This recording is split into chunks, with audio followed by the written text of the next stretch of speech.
choice with all this abundance. We can spiral down into a winner takes all massive competition for I have to have more or more than you. This is an extinction path. Humanity can go extinct trying to have more when you have abundance. So the other direction is you ascend, you transcend, and I would argue you move into the human psyche to find your true gifts, your true loves. Material things are so easily met that you don't really have to struggle for that anymore. Hey everyone, welcome back to the Love Conquers Fear podcast. For me, this is the start of the new year. I know that by the time you listen to this or watch it, it'll be towards the end of January. But I just want to recap a couple of things. We had an amazing trip to Bhutan, as you saw on episode 27, where I read The Lattice as a gift to all of the podcast subscribers and discussed my science fiction novella there. We also just got back from a skiing trip. Conditions weren't perfect, but it was fun to take my niece for her first ski trip, as well as my oldest daughter's best friend for her first ski trip. And my daughter and I have been skiing a number of times, so we had a great time doing that. And during the break, I did finish Dan Brown's book, The Secret of Secrets. I'm a big Dan Brown fan. I'll tell you that for those of you that the exploration of the nature of consciousness is new, you'll really enjoy it. He really meticulously researches the science and the latest art of the science around the topic of consciousness. And so he's doing a great service for humanity in that way. Discussing non-local consciousness, similar to the telepathy tapes. Season 2 of that just wrapped up, and I just finished that as well. That is a fantastic season. I loved both seasons of that podcast. I'll tell you, Dan Brown's book for me was a little long and tedious. I really enjoyed it overall, but while it's a long one, it's over 600 pages long. He does a very good job of character development, maybe a little bit too much, but it is a great recap for the soul quest that I've been on, having read 55 books last year in 2025, really trying to decode what our reality is, what is the nature of consciousness, how are we going to make it to abundance, diving into AI and quantum physics as well. And that, of course, is what this podcast is all about. I launched this podcast on the second day of Rosh Hashanah last year on September 24th. It is my love letter to humanity.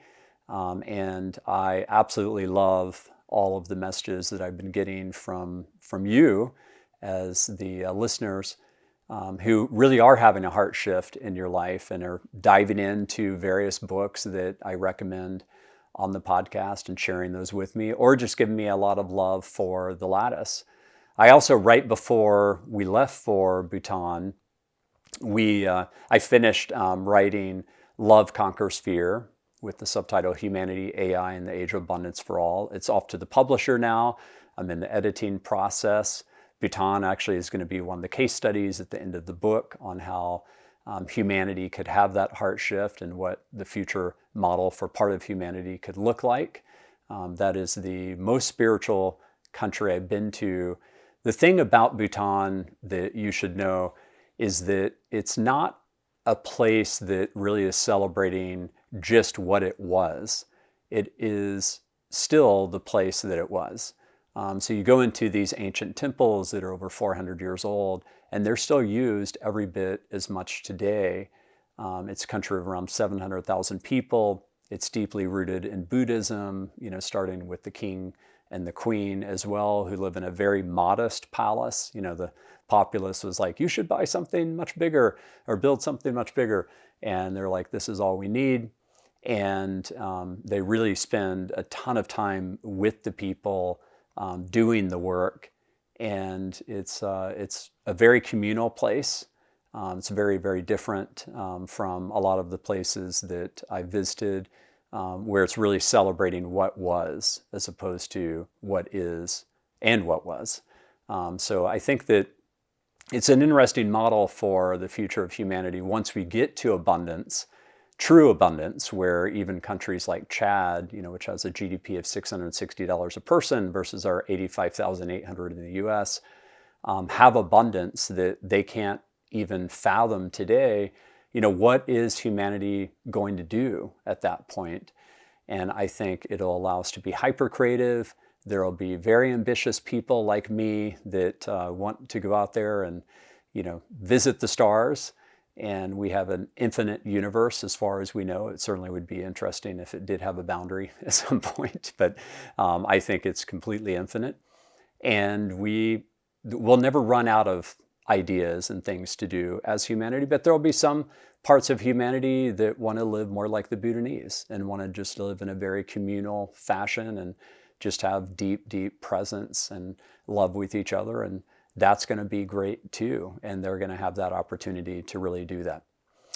So today I'm really excited to have a guest on that Jason Karp recommended. Jason Karp is one of my best friends. He was on episode 3 talking about our food system, as well as many other topics. He's a very fascinating entrepreneur, investor.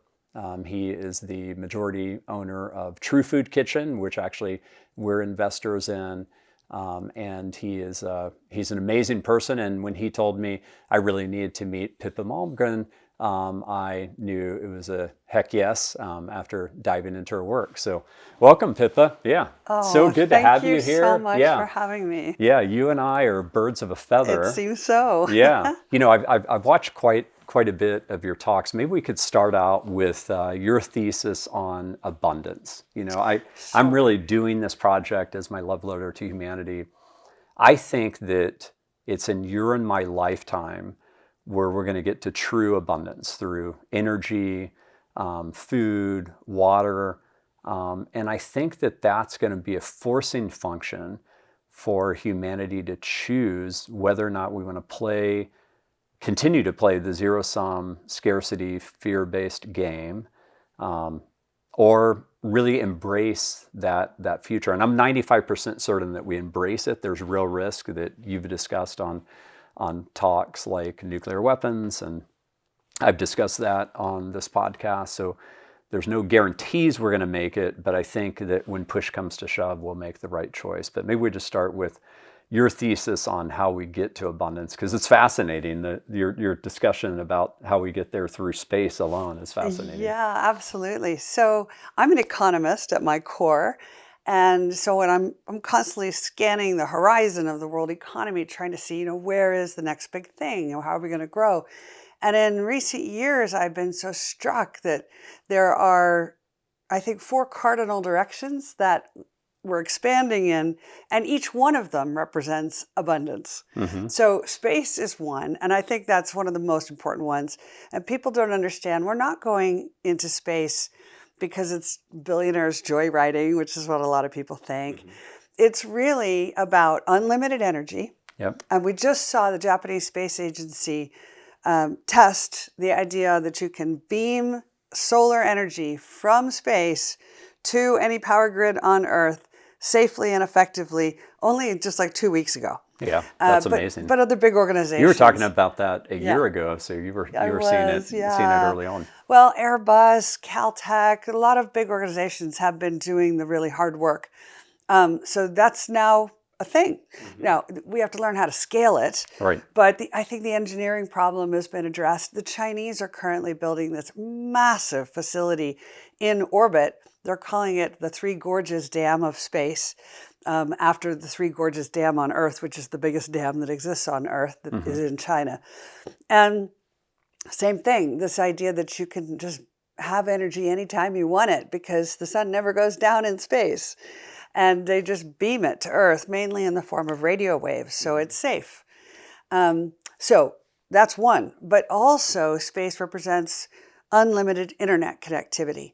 And we're building all these mega constellations of satellites, so you no longer have to put a wire in the ground, and you can have world-class internet anywhere, anytime, which lifts the value of every square inch on Earth, makes it easier to run a business from anywhere and distribute economic activity more easily.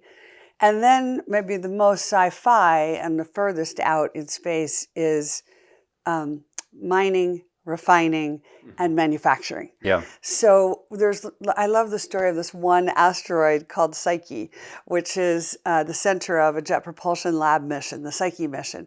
And they're going there because it contains so much of all the things that we need to make any kind of technological item, from a phone to an MRI scanner, that you don't need to rip Earth up anymore. You can actually go and retrieve these, what we call rare earth minerals here. And I think we're going to have to rename them ubiquitous space minerals, because there isn't going to be any limit. They're all over the place. Right. They estimate that the value of this one asteroid is 90 times the annual value of the whole world economy. Yeah. Right? The scale is incredible. And that's just one. I saw in one of your asteroid. talks that would be $1 billion a person. If you were to distribute to everybody on Earth, which unfortunately nobody seems ready to do. But if you were, that's the magnitude.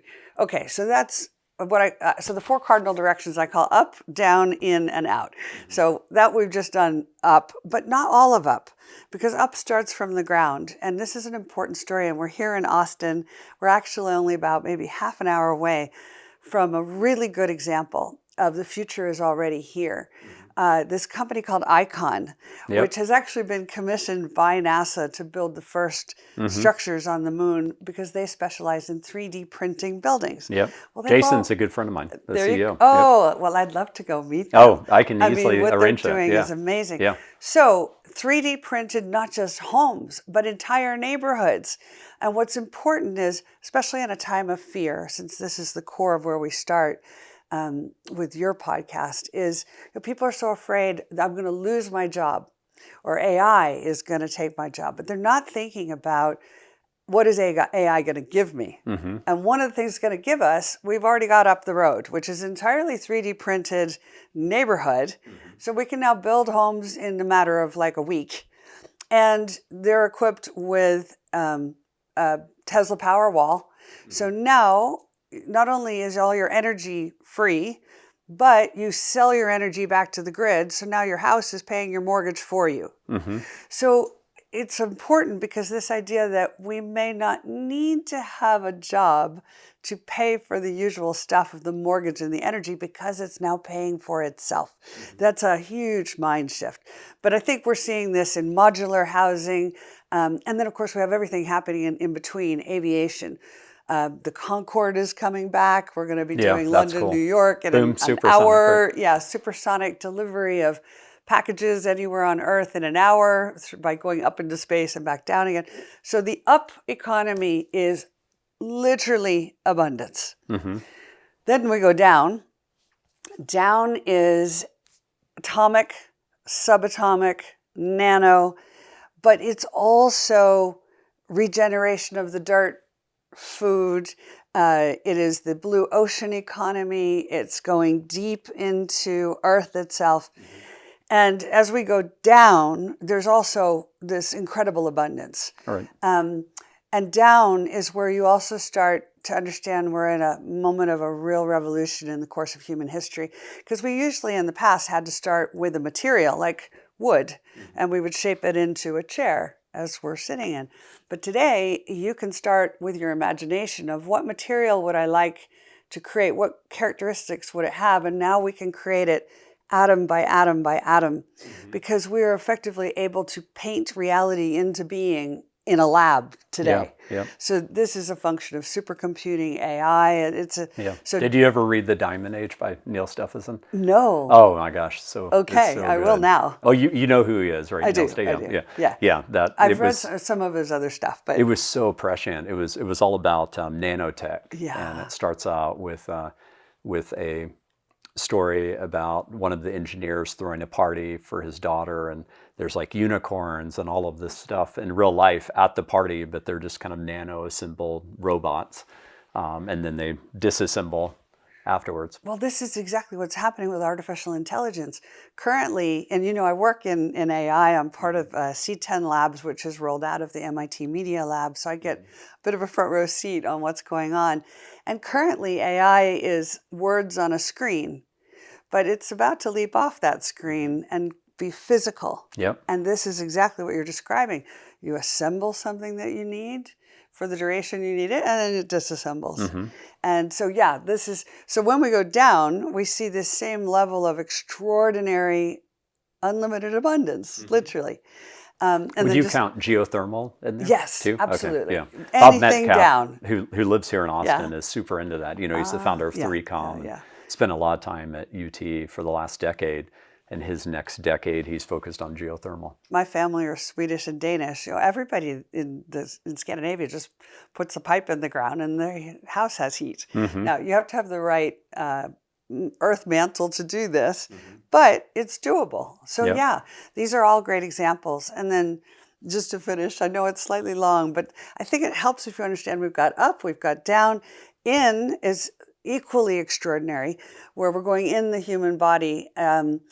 I'll just a quick example. We're all used to HP printers, printing documents. Yeah, now they have bio-ink printers where they can take a blood draw, isolate a stem cell, and if you get a burn on your arm, they can create your own tissue and 3D print it onto you, which means we're not so far away from 3D printing your organs, which is going to massively increase longevity.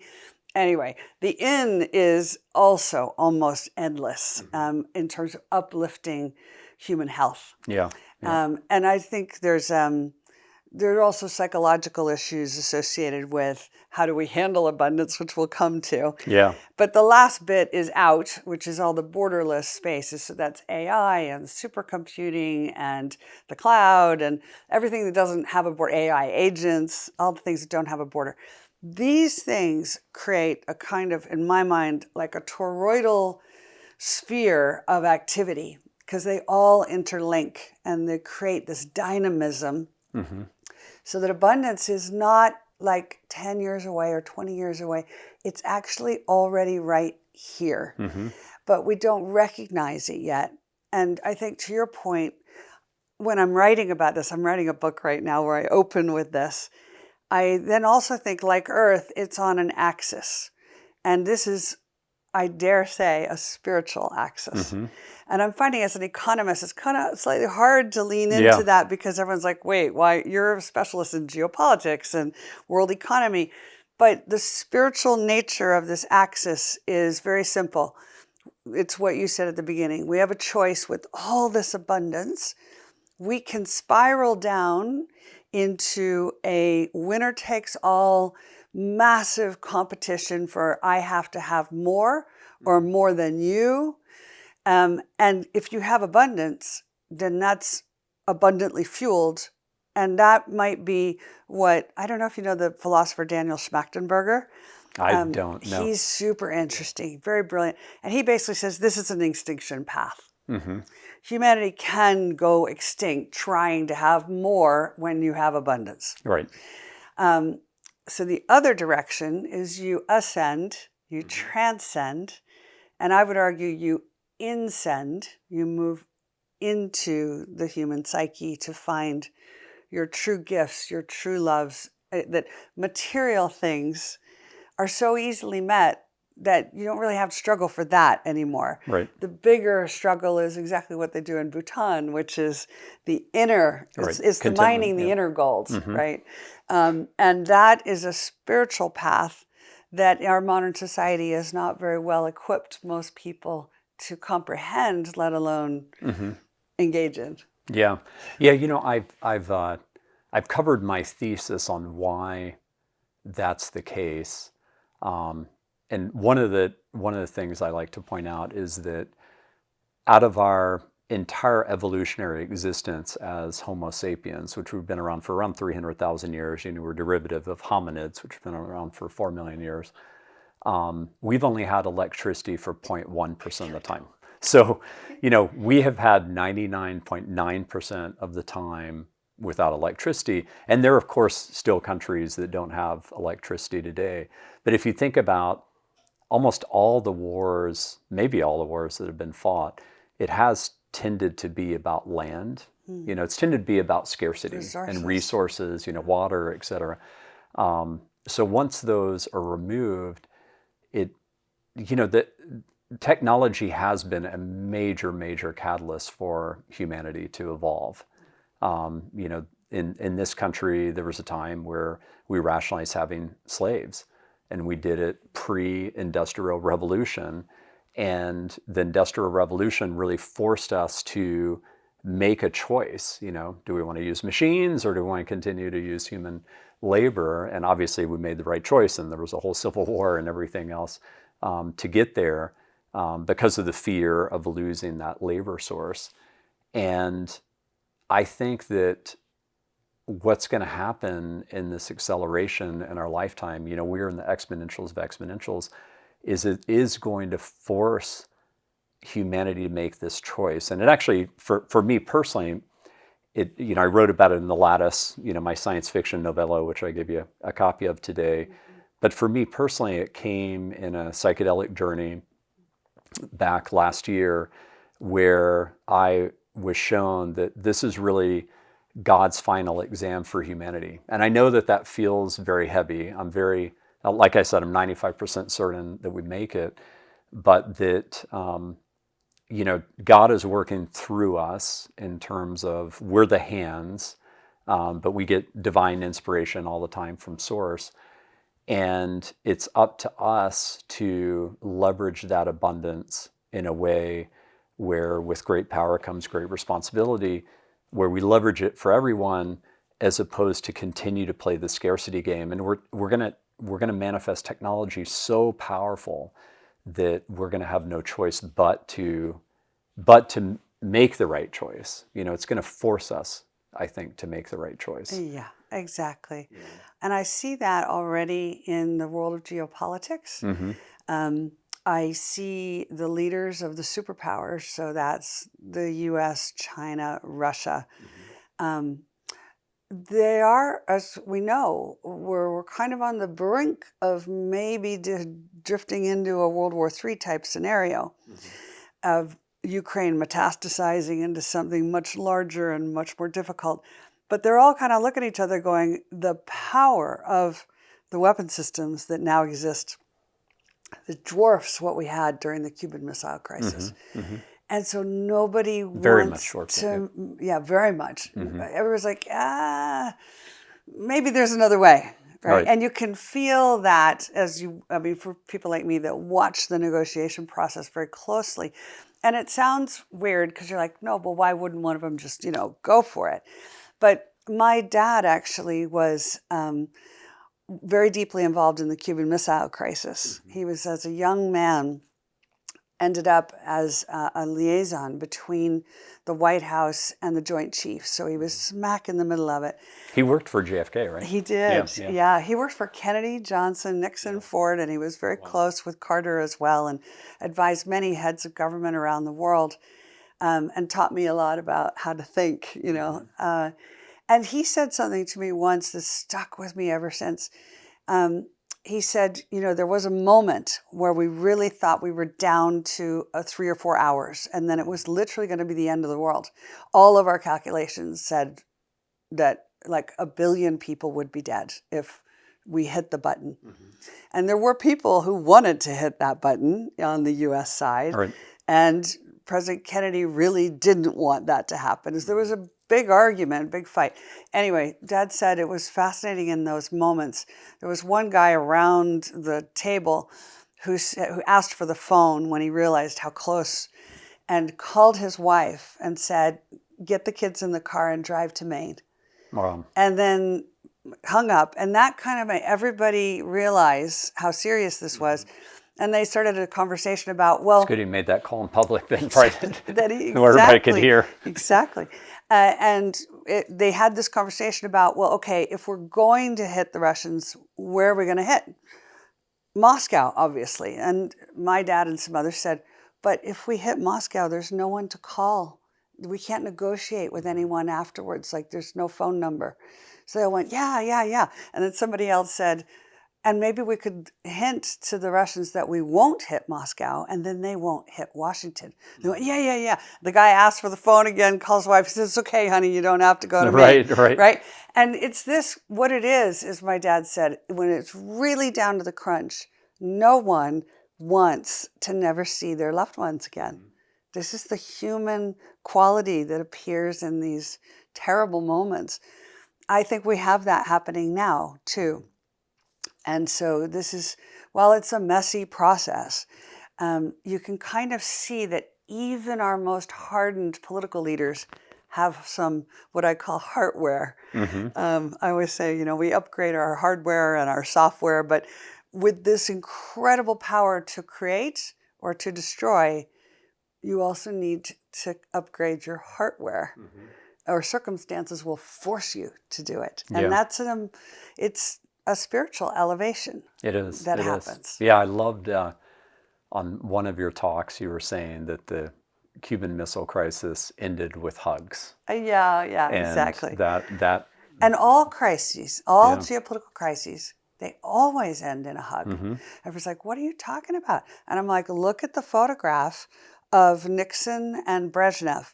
Because, my dad helped to organize that meeting. No one imagined that the leader of the Soviet Union and the leader of the United States would even be in the same room, let alone embrace. But they did. And same with... Same when Kennedy was reaching out to Brezhnev. Same when I was an intern working for Ronald Reagan in the White House when he met Gorbachev. And they practically kissed, right? It was more than a hug. And if you look at every major conflict, when it ends, even we think of Northern Ireland, there they are hugging. Because it's the only place, there are only two choices. Either it's the end of the world, everybody's gone, it's the extinction path, or you have to embrace. There's kind of no, if anything in the middle and you're still risking going back to the fight, you have to reach the hug. Right.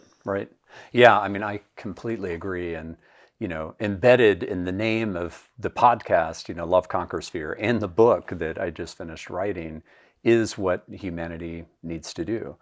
And, all the spiritual texts are about that path of love conquering fear.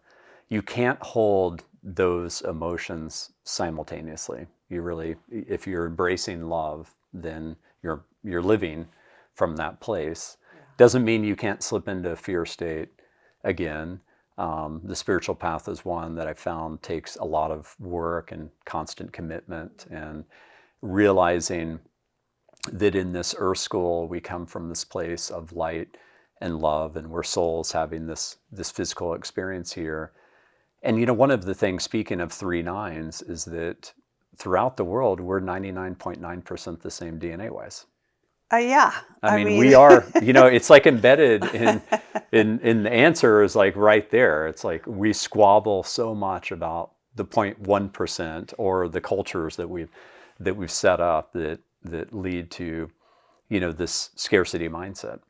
Yeah, I think that's related to another aspect, which is humanity's realization that animal and plant life is also not so far away from a DNA perspective. That's right, yeah. And we've had these notions of, only we are the apex predator, only we have intelligence. But as our scientific processes become ever more advanced, it's becoming clear that actually it turns out that animals have very sophisticated consciousness as well. Recently, I love, there was the story. And even trees. Yeah. We know that aspens communicate via the mycelium network. With it. Mycelium does in very sophisticated information transmitting ways. And I love this recent story. It's an AI story that they've used AI to crack one of the whale languages. I think it's the sperm whale. And what they discovered is not only do the whales have syntax, it's not just sounds that might imply some commonality, it's actual grammar is there. But more importantly, the whales had nicknames for the marine biologists that were studying them. And the marine biologists were so thrilled because their ego was so stroked, and they all want to know, what's its nickname for me?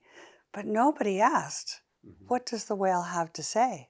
Yeah. What is the whale saying? Right. Yeah, no, nobody, you're like, guys, seriously. Right. This is it. I mean, whales have been let's around find out longer than what humanity, message right? they have. Right. And they live longer than most humans. So what are they talking about other than you, babe? Right? It's a sort of an egocentric understanding of reality that now our science is forcing us to realize that we live in a commonality with all of nature.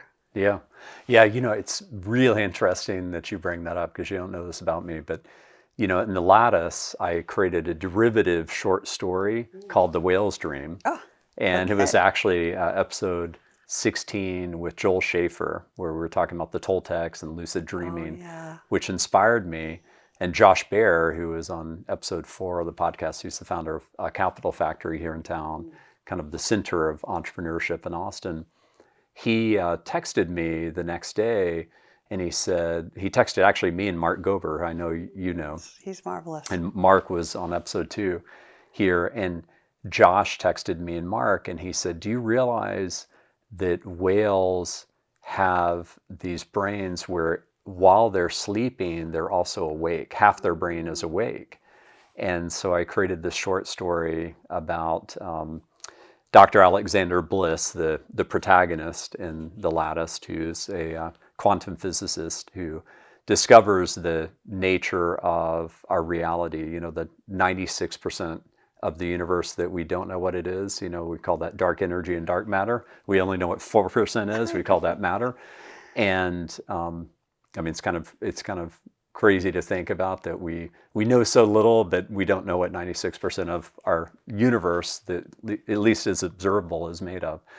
And we learn through the whales a lot about consciousness, and we start to protect them and call them the wise elders of the sea, as we decode their language and really understand this fusion. And they had discovered the lattice like long before we had, that we lived in that place.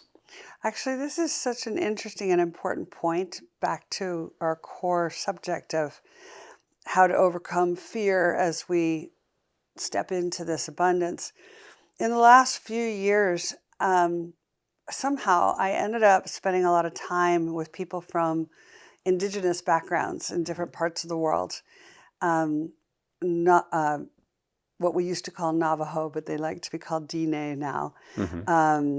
Amazonian tribes, people who come from the indigenous peoples of the Arctic, the Sami, and Aboriginals. And one thing I learned from all of them is they all say there are two realities. There's the one where we're sitting here in this chair in your wonderful house. But this is sort of weird. We have to live in it, but we don't totally understand this. And then there's the dream space, or what the Aboriginals call the song time or song lines. The Diné call it the Nagwal. And so the dreaming space to a Westerner, an American, a European, that sounds like you're not being productive, you're not working, you're kind of goofing off, like, hurry up and start doing something is the normal reaction. Their view is that all of the important things in your life happen there. And this reality is very affected by the quality of your dreaming. And more, I've come to really appreciate this is an essential idea in a world where you can create new materials atom by atom by atom, where it is only imagination that you're working with. And what we've done, for all kinds of good reasons, we've really developed our analytical capabilities. But now, supercomputing, artificial intelligence, scientific advancement, it's kind of doing all that. It's effectively augmenting our analytical capabilities and allowing us to solve problems in minutes that used to take centuries. Right. So massive acceleration of progress from the analytical side of the mind. But it's the imaginal skills that are now crucial. Yep. and the storytelling skills as well, because to move into a new period of human history, of human evolution, there's no point showing people some kind of a balance sheet with numbers. The analytical approach isn't going to work. We have to have stories, like the story of homes exist, where you could have a 3-bedroom house for half the price, 3D printed and energy, and the mortgage pays itself. What? That's a cool story. I want to be part of that story. Yeah. So we have allowed our storytelling skills to atrophy or to not be very developed. And we think that dreaming isn't serious. But actually, dreaming may be the most serious activity that we humans can engage in, especially at a moment like this. Yeah.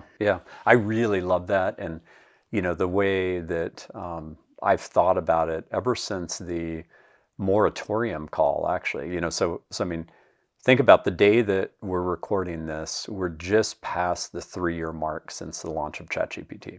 Yes. Okay, so we're just 3 years into this AI revolution. And I know that it's been developing for decades, et cetera, but we're in it in the prioritized way. I mean, when Trump announced Stargate last year on January 21st at $500 billion of funding alongside Larry Ellison, Masayoshi Son, and Sam Altman, that was already more inflation adjusted than we spent on the space race versus the Russians. Yeah. And it was more inflation adjusted than we spent on the Manhattan Project versus the Nazis and the Japanese at the time to win World War II. Yeah. And since then, in 2025, there's been around $7 trillion of additional announcements. Okay, it's so we're in such unprecedented territory. And during the moratorium call, which was 6 months, the pause all AI development, it was 6 months after the launch of ChatGPT. Actually, it was even less than that. It was around 4 months. It was ChatGPT launched on November 30th of 2022. I think it was March of 23, the next year, where it's like pause, all development. When GPT-4 came out, I just thought it was ridiculous. And I went on this podcast here in Austin called the Austin Next podcast with Worley, who was on this podcast as well. He's a quantum computing expert, lives here in Austin. You should definitely meet him if you don't know him. He's fascinating. And, we were just like, this is so crazy. I mean, it would be like, back in the days where we discovered fire, your tribe discovers fire, and it's like, no, sorry, Brett, you don't get it, And some things are so good and so powerful at shattering the barrier to creativity that they're a must-have for humanity. Yeah. And we're in that moment now where humanity is prioritizing this like never before. There's nothing that we prioritized with as much energy, with as much time, with as much money. And I think that there's a number of reasons why we're doing that. I think there's this deep hope. We're talking about a future where we can see the end of disease. What's happened with DeepMind and the AlphaFold breakthrough, which Demis Sisyphus won a Nobel Prize for, is just the beginning. We'll have an alpha for material sciences that you talked about, solar energy. I think the stat is that if we could just capture 18 seconds of the sun's rays that fall on the earth, it would power the world's energy needs for over a year. Yeah. We solved that. It solves so much. I mean, then you can desalinate all you want. Totally. You could have floating cities. I mean, there's just all types of things that you could do to create, true abundance. And, the way I look at it is like God put the sun there staring us in the face, and it's like, here it is. It's the bright, fusion reactor that you can just plug into. Yes. You just need to figure it out. Yeah. And so, we're in this time where that barrier to creativity is just being shattered like we've never seen. And I think it's going to lead to a new Renaissance period for 100%. Humanity. 100%. What I'm finding so fascinating is some of these announcements people are missing them because they don't understand, I guess. But even like sophisticated people running global businesses, C-suite folks. So one of them has just happened, which is the announcement about the Genesis mission here in the United States, which effectively is all the national labs, so Los Alamos, Lawrence Livermore, the Sandia National Labs, all these labs where the cutting edge research has been happening for decades, but everything's been classified. It's all been behind closed doors. They're basically opening the labs, and they're going to let the classified scientists and the classified technology out into public-private partnerships and allow non-classified scientists in. And then that was followed by the president gave a speech to the military-industrial complex. He basically said, you guys have been optimizing for your own payouts, for your rising share price and for your share buybacks. You're not optimizing for the public or even for preventing wars, which is really what defense equipment should do, right? By the time you're having a war, something's gone wrong. The whole point of investing in defense equipment is that everybody's too scared to risk it. Right. So if that's not working, then we're going to open it all up. And so we're going to see a massive acceleration, I think. The nuclear fusion is one of those areas. I've been working on a nuclear fusion deal here in the United States, so I got a little close to that. And you get the feeling, too, that there's been a strategy of keeping a lot of that research behind a classified wall because everybody was so worried that, you can't have a kid building some atomic thing in their garage, right? It's obvious that's dangerous. But then expanding that notion that you also can't have a teenager build an AI because that's dangerous. But the fact is that every teenager has a supercomputer in their pocket, which has more computational power than we needed to get a human on the moon in the first place. And they are knowing how to use it. Right. And they are cracking the codes and they are discovering things. And it's an incredible leap forward. And we just mustn't forget as well that I want to just echo something you said before. What is it to be human? One thing about being human is this lovely line, I don't remember where it's from, but that we are the means by which the universe comes to know itself. Right? We're the ultimate novelty-seeking machine, as it were. Right. But we're not just a machine. We're also this human element. But we love curiosity. We love exploring. We love trying stuff out. And eventually we solve problems. And what's happening is we're solving problems at an exponential rate right now. Yeah. So it's super exciting. Yeah. It's the most exciting time to be alive. It is one where it's not without its risk too. And I know that you focus on that in your work and have a lot more geopolitical knowledge than I do. But it's pretty shocking to just look at the fact. We talked about the Cuban Missile Crisis, that there's around 13,000 nuclear weapons today, and it doesn't take much analysis, especially with things like ChatGPT and Claude, to do this. It would take only 2% of today's nuclear arsenal in the world to destroy all the major and medium-sized cities around the world and send the world into a nuclear holocaust for a decade. Yeah. That's 2%, right? Yeah. So, and the world is building a lot right now. China's building a lot. But interestingly, the U.S., that's one of the proposals that is looks like it will get agreement amongst the superpowers, is agreement to begin denuclearizing. Yeah, good. They won't go to zero, but they're basically all saying, we all don't need this many. Right. Because those are real weapons. They're not fake weapons. Yeah, those are real things. Yeah. Exactly. And also, I think it's important to add one more thing into this conversation, which is, you mentioned the moratorium on AI development. And I've been in conversation in the room with a lot of the more pessimistic folks in the AI world. And one of them, Jeffrey Hinton, who's like the grandfather of this subject. Oh, yeah. He's been on 60 Minutes. Yeah. Everything else. It's all disaster. It's all over, right? Yeah, right. we're all going to end. It's an extinction event. All right. But he changed his mind recently. Oh, really? Yeah. I didn't see that. And I was like, oh. Or even after 60 Minutes. After 60 Minutes, he came out and he said, I've really been thinking about this.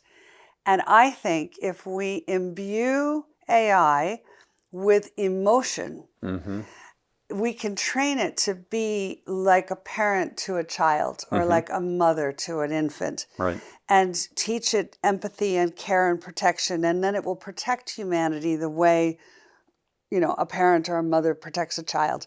And when he said that, I was like, did he just say the love is the answer? Because I think that's what he said. Did. And I he's think channeling the Beatles. Love is all you need. It's so interesting that, these super geeky tech guys, when they really go in, they're like, oh, love is the answer. And when I think about it that way, it's like, it's so yin yang. I mean, here we are with this wonderful ancient backdrop to remind us of our immense roots in history. And if you think about it, code, which is what AI is, it's math, it's numbers, it's code. It is the ultimate kind of strict parameters. You put one dot in the wrong place and the whole thing doesn't work. It's very rigid. It's a forcing mechanism. So if that is yang, what's the yin? And I think the only yin to the power of the yang we're developing is love. So if you take the incredible strength of what we're doing in technology, the only thing that can handle that is love. Yeah. So the more tech we get, the more love we have to bring. Yeah. I think that is a way of thinking about it. I love that. And, I have long held, ever since the invention of ChatGPT and really the popularization of AI, that this chase for what I'll call sentience, trying to create AGI and then artificial superintelligence afterwards, and that leading to, godlike intelligence, that that chase for sentience is going to lead us more into the discovery of the nature of our reality. Yeah. And so if the actual reality that we're in is one that's deeply rooted in love, and that we all come from that place, and we just need to rediscover it over and over again in this Earth School where we are under assault. I mean, we have created the matrix. It's of our own making. We get pushed dystopian news. We get toxins in our food, as Jason Karp, discussed. We have the pharmaceutical complex, which, is like, hey, we've got the solution, with GLPs. Once we're chemically addicted to the food, and we have social media, manipulation constantly going on, trying to leverage our basest fears. So I don't see any other path for humanity to be like Neo in the Matrix and stop the bullets than to have that inner journey and rediscover that that's actually the place that we come from, so that we can continue to go back and get more and more love-centered. And that is the only path to happiness. I mean, that's in every spiritual text. It's not, Totally. This is a nice room.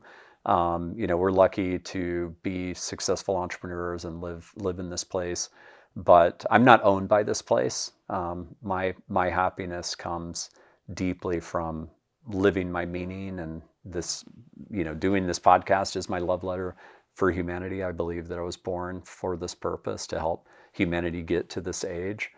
And that's where it actually comes from. It doesn't come from a material item. No. So this is actually really central to this question of how do we get closer to abundance and handle it well. And by the way, just to be clear, the downside risks are really serious. There's this famous experiment, I think it was done at Stanford with the rats in a perfectly abundant environment. I think they did it like 80 times, and they created a living environment for rats that was just perfect, abundance of everything. And initially it's all great, but eventually you have overpopulation and fights kick in, and it always ends really badly. So it's not like getting abundance is enough. It's the ability to handle the abundance that we have to work on. So then I think about the difference, and I know this sounds strange, but the difference between boxes and gifts. So we live in a world now, particularly in the West, so the US and Europe, where we had the Cartesian revolution. This was the idea that we could split apart the rational and scientific and logical from mystery, love, liminal, the things that you can't prove. Mm-hmm. And in that split, we've put all of our time and attention on this factual reality, Mm-hmm. where everything goes into a box, by which I mean, like, literally you have a spreadsheet and everything's got assigned a number, Mm-hmm. right? We measure things all the time. Measuring is number. Spreadsheets, right? You've got a box with a number. Right. Or even people, ever since the Industrial Revolution, we're shaping people to fit into a box. Mm-hmm. Oh, lawyer, doctor, whatever the title is. We don't even think of, if you're hiring a chief financial officer, what kind? Do you want one who's extroverted and has a spiritual core? Or do you want one who's ruthless with the numbers? Like, there's a whole range of possibility of CFO. But we don't really think that way. We just think that everybody's interchangeable. Mm-hmm. And you're building humans through the education process to have credentials so they'll fit into the box.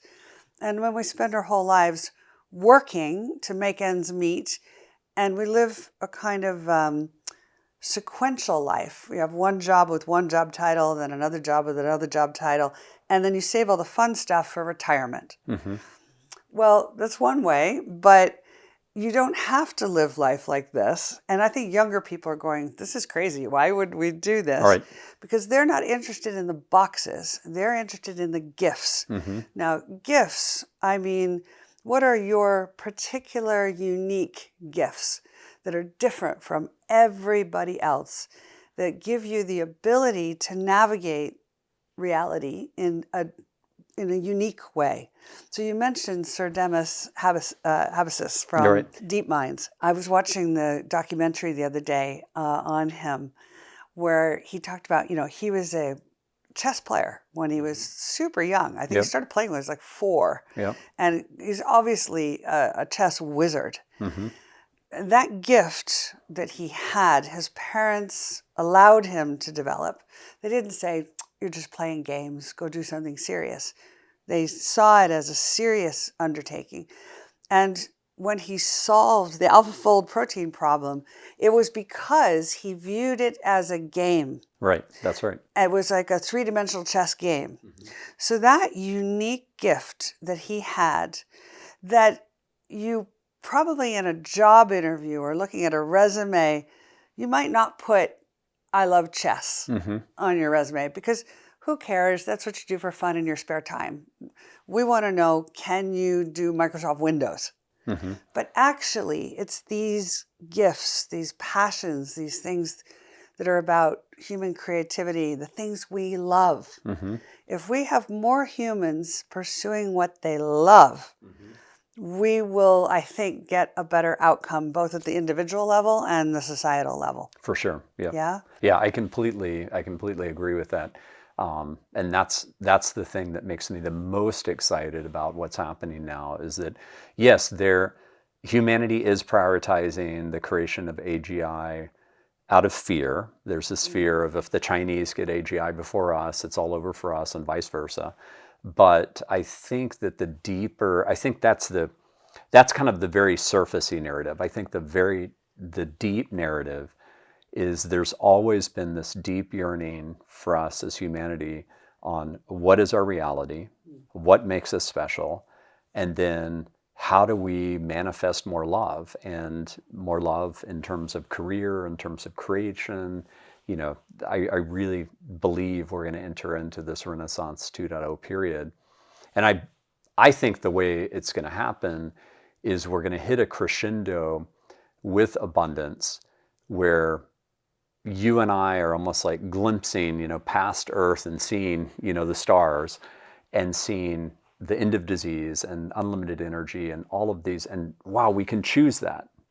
And I think that it could get very dark before then. The Alchemist is a great book, and has this great line in it, that it's always darkest before the dawn. And I think there's part of our reality right now, the human reality, that we've created that. But we're going to see that over the horizon.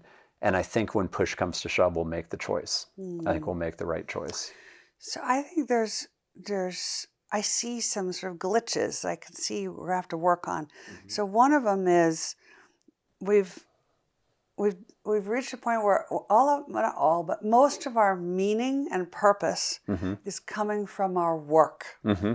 So if you don't have to work, or if you can work instead of a sequential life, a kind of LinkedIn sequential life, but instead a portfolio life, which Right. I see happening all the time. That's what I'm doing, and everybody's going, well, I work part of the time on a startup, and a friend has a startup, and I consult to my old company, and I figured out how to get my phone to generate passive income, and so multiple income streams. And you can't answer the question, what do you do, with one simple statement? Because it doesn't work anymore to say, oh, I'm a lawyer. It's like, well, I'm a lawyer and I'm an entrepreneur and I figured out how to paint and I'm selling my paintings for a reasonable sum. Like, you're doing all of these things. So how do you define who you are? And that's connected to material things. A friend of mine said to me once, why do you think that usually it's wealthy guys, not always, but usually wealthy guys, why do wealthy guys like collecting rare things, rare vintage automobiles, rare watches? And I was like, I don't know. What is that about? And he said, because it's not enough to show that you can afford it. It's the desire to have something that no one else can have, because there's only one, Right. or there are very few. And so the whole thing is caught up in status. Right. It's demonstrating. Well, and that's scarcity too. Yeah, Yep. it's scarcity. Yep. It's I've got more. It's a proof point. But so how do you take a person like that who's super smart and say, who you are is not what you own? I'm all for private property, right? Like, I'm a red-blooded capitalist. Right. But Likewise. so I'm not calling for communism or any or Right. socialism. But on the other hand, I can see, I'm single and in my age bracket, I can see a lot of guys who are like, look at my car and look at this and look at that. And I'm like, I don't care. What's in your heart? Where's your soul? And they're like, what? What are you talking about? They don't even have the vocabulary. And I think that's not exclusive to this, group of humans. I think generally speaking, you talk about your sort of soul quest. And I think that is our purpose. Right. That is why we're here. Yep. And everybody's soul quest is unique and individual and needs to be cultivated and respected. And so there's some things that I think we could do. So, for example, art. So I'm convinced a whole bunch of people who are currently, let's say, lawyers, who AI are going to completely displace. So they are going to lose those jobs. But they're smart. And how many of them are actually, at their core and their deep heart, artists? They are writers, or they're painters, or they love ceramics, or they've never even tried. So we don't even know that actually they could have been one of the great artists, but we didn't even test to find out. And you say this to them and they're like, this is ridiculous. You can't make a living as an artist. And I say, well, actually, not only can you, but if we collectively as a society made a decision to stop buying art because it's valuable and instead buy art because it makes your heart sing, then there would be a way for artists to make a living. There'd be a whole conversation about our artistic elements of our personalities. And then you will find lawyers turned into artists. And this is what really needs to happen, is the leaning out of the box and into the gifts. And no, some people are incredibly gifted, like you are, obviously, at running companies and making profits. Brilliant. That's a gift. It's not to denigrate that at all. But there are also many other gifts. And we have denigrated the people who, like, my daughter came to me one day and she said, she's an artist. She said, you can't make a living as an artist. She was like 12 or 13 at the time. And I said, that's it. Stop everything.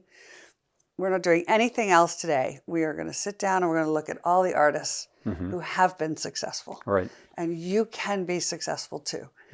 Because this belief is just a line that we've been fed. There's no reason that you can't make a living as an artist. That's right. So this is why I say boxes versus gifts. The old world required we fit into the box. This new world is saying, go find your gifts, because that's where you will be able to find your purpose, your meaning.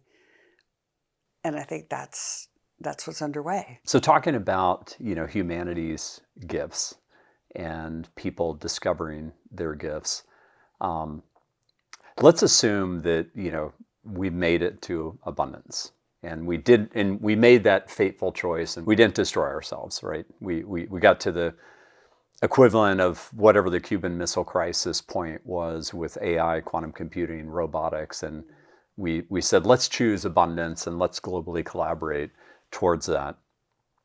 What do you see as the future of humanity, in terms of us being able to really leverage our gifts and being in a place where love did conquer fear, and we realized the fact that we're 99.9% the same, and where do you kind of, I'm asking you, I guess, to put on both your love-centered hat as well as your geopolitical hat. Like, what do you think we'd look like, gosh, even 20, 30 years from now? Yeah.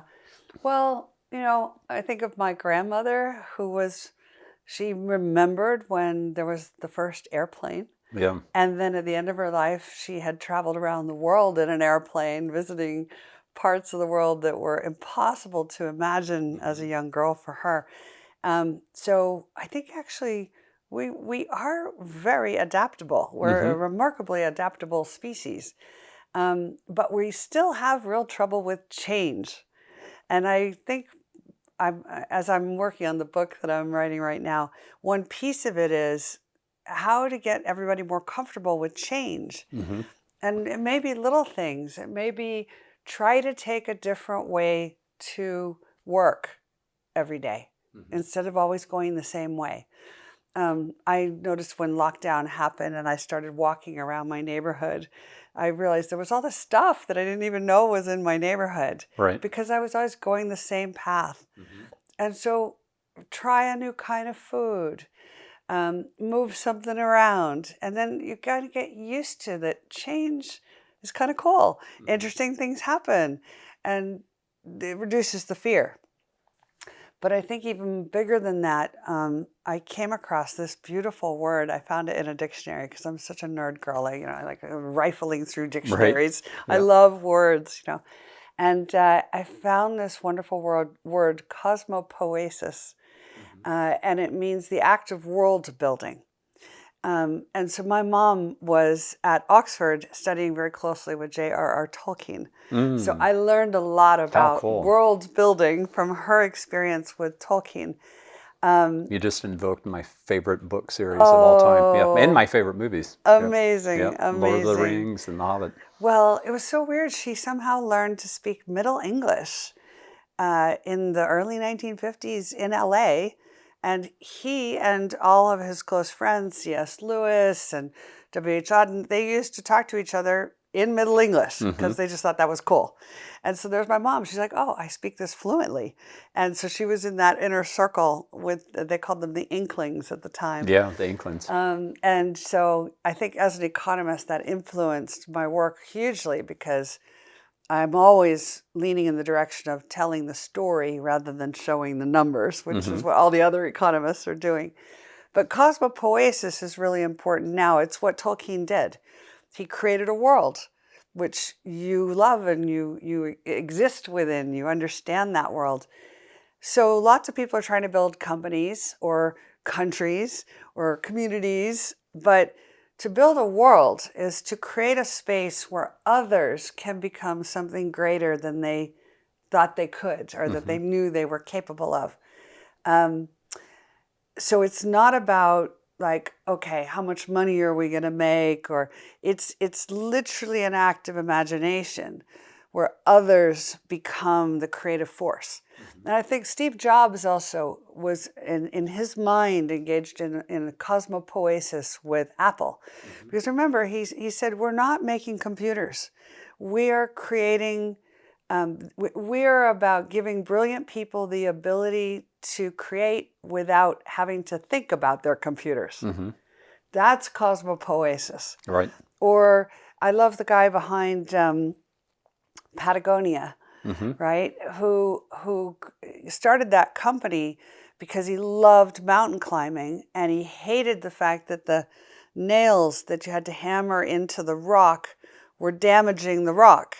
So he created some new kind of what's the word for those?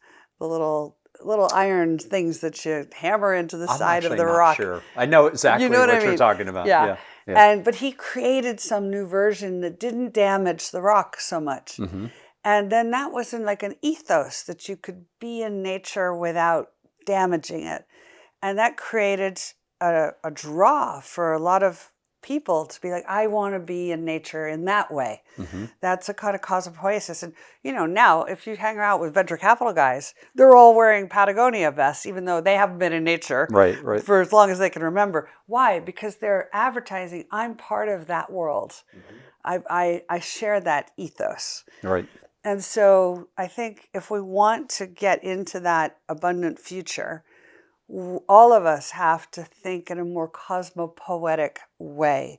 What am I doing to facilitate the move? So if you think about it, how often is it that somebody says, I have an idea, or they'll put it forward and everybody go, oh, that's ridiculous. That'll never work, or nah. It's so easy to say no. Right. That's fear too. That's fear. Yep. Exactly. And now we have so much possibility of turning the most strange, unusual things into something valuable. It's almost like we have to flip it around, and every time you find yourself saying, no, you've got a problem. We have to get better at saying, yes, we should try that. We're novelty-seeking beings. Yeah. Let's do it and see what happens. And that's I mean, coming back to AI, I mean, first of all, you just invoked why I'm an entrepreneur. I mean, I've been starting companies since I was 24, and it's always been with great teams, great co-founders, to create the world that we wanted. I was one of those kids crazy enough to grow up reading sci-fi and then being like, let's create the positive version of that, and be agents to actually create that. And that's been my whole career. And I'm an investor alongside my wife in 149 startups as well. 12 of them now are unicorns, which is amazing, which is incredible. And that's coming back to AI. Like I do think that the barrier to creativity is being shattered to the point where, when I would go out and speak at events, people would be like, well, he's been programming since he's 7, et cetera. I've got to have that type of background. And I would always make the point, you don't need my type of background. You could always team up with a CTO type person that's been programming for a long time. But now you really can exert much more creativity, and that acceleration of our productive capacity is going so exponential that really at the end of the day, we're talking about future society, it's going to be, to what you said earlier in the podcast, your level of imagination. Like imagine us being like Mickey Mouse and Fantasia, creating the world that we want. And then doing that at scale, not just on Earth, but around the rest of the galaxy and eventually the rest of the universe. One of the things I explore in the Lattice is that once humanity allows love to conquer fear, because Dr. Alexander Bliss finds a technique to prove what our actual reality is, and it unites science and spirituality into one.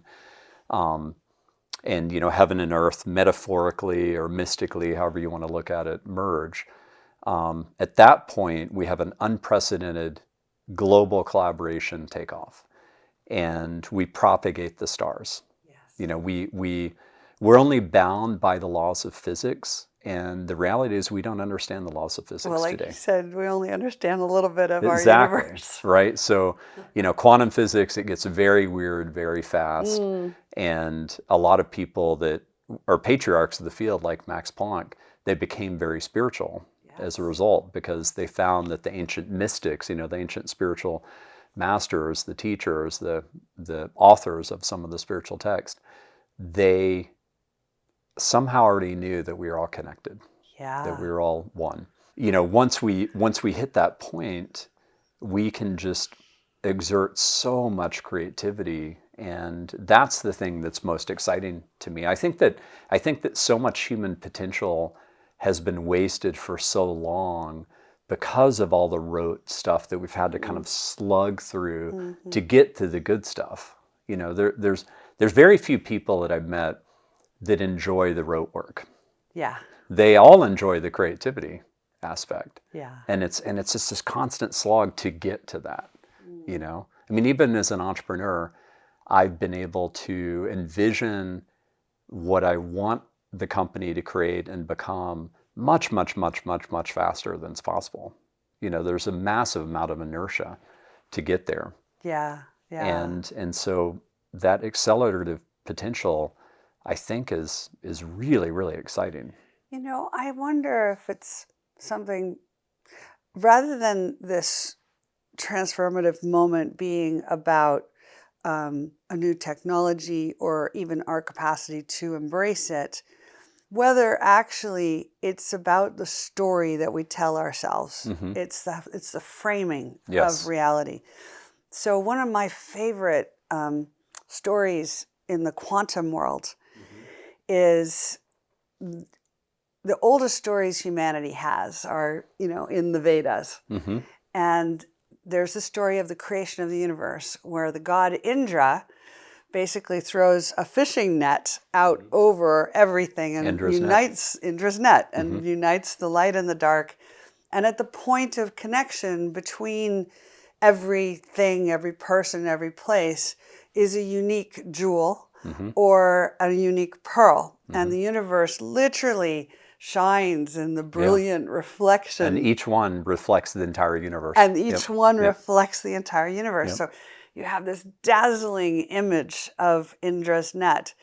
And then fast forward, modern quantum physics, they have just discovered that when we have two entangled photons, two quantum entangled photons, there's this thing in between called an amplitudehedron.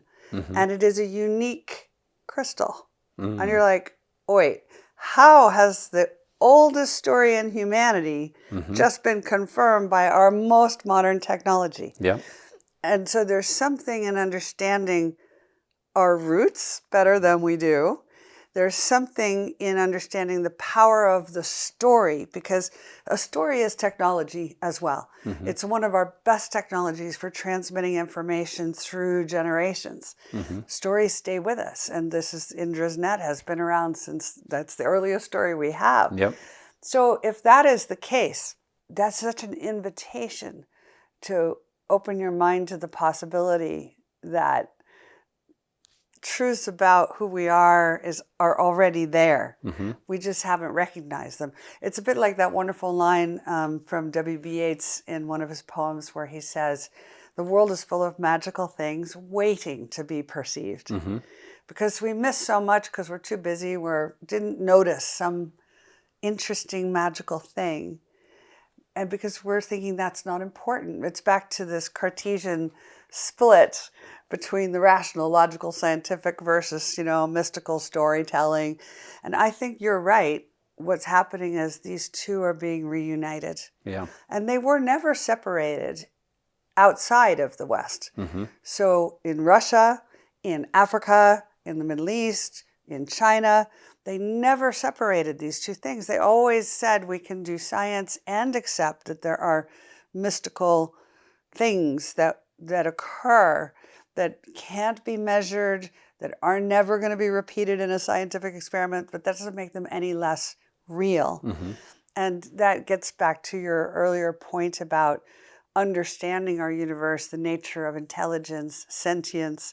And I think it's no coincidence that we seem to be having an interesting conversation about non-human intelligence, anomalous phenomena.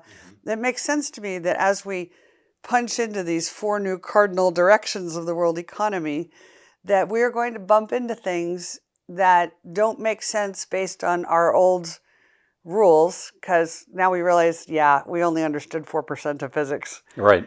And the rest. So being open-minded instead of saying, well, that can't be true. Why can't it be true? Yeah. Maybe it is true. Yeah. It becomes really critical to our future. Yeah. I mean, Indra's net in the lattice is the lattice. Yeah. It's at the end of the lattice that I in the book with quoting from the Quran, the Bible, from Hinduism, from Indra's net, from the Zohar, which is Jewish mysticism, Kabbalah, Sure. and basically all the spiritual text. And I show that we've already discovered this. It's embedded in all the spiritual text already. Yeah. And Dr. Alexander Bliss, towards the end of his life, he's like, the ancient mystics already knew what it took us, all the scientific endeavor to discover. I mean, I think that this idea of what is consciousness is one of the most exciting things, maybe the most exciting frontier for us to really decode. Yes. And discover. What is your thesis on that? Because I mean, really, for all of 2025, my deep dive was trying to understand what is the nature of our reality, and reading lots of books on consciousness and quantum physics and AI and spirituality, and weaving all those together. I found a lot of common patterns. Yes. I'm just curious where you sit with that now, because you put 200 consciousness researchers in a room and they'll disagree on a lot. Oh, yeah. And most of them are very, very afraid because they are scientists, so they don't want to be excluded from the scientific community, so they can't talk about the things you can't measure. Right. So they're all stuck. You go in a little circle going around and around. They're stuck in the hard problem of consciousness. They are. That's where they are. Yep. Exactly. I love this subject. Again, I think it's so fascinating that Sir Roger Penrose, when he had his idea, after he'd won his Nobel Prize in physics in the 50s, and then he had this idea, I think around 57 or 58, where he basically talked about panpsychism, and that we must have some physical apparatus that allows us to connect with what many people would now call the quantum field. Or you could call it some kind of electromagnetic phenomena, but it's the same thing that allows a dog to find its way home when it's 500 miles away. And you're like, how does it do that? Or how we do know birds? Through the Higgs boson that there is a field. There is a field, exactly. So fast forward, only I think now 7 or 8 years ago, when we started doing MRI scans of the human head with enough frequency to be able to really see what was going on. And it was discovered that, so he had suggested that there must be hollow tubes somewhere in the human body that have this ability to interact with whatever this field is. Well, we discovered that underneath the skin and around every organ, like fascia, there's this microscopic mesh of microtubes, microtubules, I think they call them. Right, microtubules. Yeah. And so everybody's like, oh my gosh, Sir Roger Penrose is completely vindicated. Right. Now, how the heck does the thing work? We don't know. But we know there's an organ that we didn't know about before.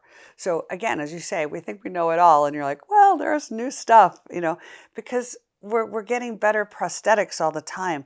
A microscope or an MRI scanner is effectively a prosthetic for your eyes. The James Webb telescope is a prosthetic. It allows us to see 1.5 million miles away. Right. So we're going to see much more stuff.